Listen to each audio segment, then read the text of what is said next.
Hello guys, welcome to share ఐడియాస్కి. మొత్తానికి అయితే ఆసరా పెన్షన్ డబ్బులు అయితే బ్యాంక్ ఖాతాలో సీఎం రేవంత్ రెడ్డి గారు అయితే జమ చేశారు. ఇది ఒక శుభవార్త అని చెప్పొచ్చు.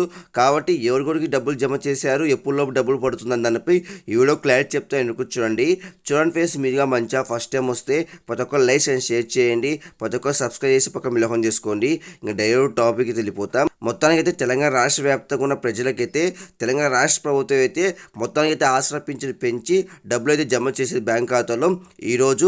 కాబట్టి ఇది ఒక శుభవార్త అని చెప్పొచ్చు. ఎన్నో నెలల నుంచి మనకైతే ఆసరా పింఛను పెంచాలి, డబ్బులు బ్యాంక్ ఖాతాలో జమ చేయాలని విజ్ఞప్తి చేసాం రాష్ట్ర ప్రభుత్వాన్ని. మొత్తానికి అయితే ఈ రోజు అయితే డబ్బులు అయితే జమ చేసింది బ్యాంక్ ఖాతాలో. మనకైతే వృద్ధులకి, వితంతువులకి 4,000, దివ్యాంగులకు 6,000 మొత్తం ఆసరా పింఛను పెంచి డబ్బులు అయితే బ్యాంక్ ఖాతాలో జమ చేసింది. కాబట్టి మనకైతే కొన్ని బ్యాంకుల్లో మాత్రం ఈరోజు జమ చేశారంట, మిగతా బ్యాంకుల్లో ఈరోజు సాయంత్రం కానీ రేపు కానీ డబ్బులు అయితే జమ చేస్తారంట. కాబట్టి ఇంకా డబ్బులు ఎవరైనా పడకపోతే భయపడాల్సిన అవసరం అయితే లేదు. 1-2 రోజుల్లో డబ్బులు అయితే జమ చేస్తారంట మీ బ్యాంక్ ఖాతాలోకి. పడిన వాళ్ళకైతే మీకు మెసేజ్ అయితే వస్తుంది మీ ఫోన్కి. కాబట్టి మీరు వెళ్ళి తెచ్చుకోవచ్చు. కాబట్టి మీ బ్యాంక్ అకౌంట్, మీ ఆధార్ కార్డు కంపల్సరీ తీసుకొని వెళ్ళండి, అప్పుడు మీకు డబ్బులు అయితే ఇస్తారు. కాబట్టి మొత్తానికి అయితే ఇది ఒక శుభవార్త అని చెప్పొచ్చు.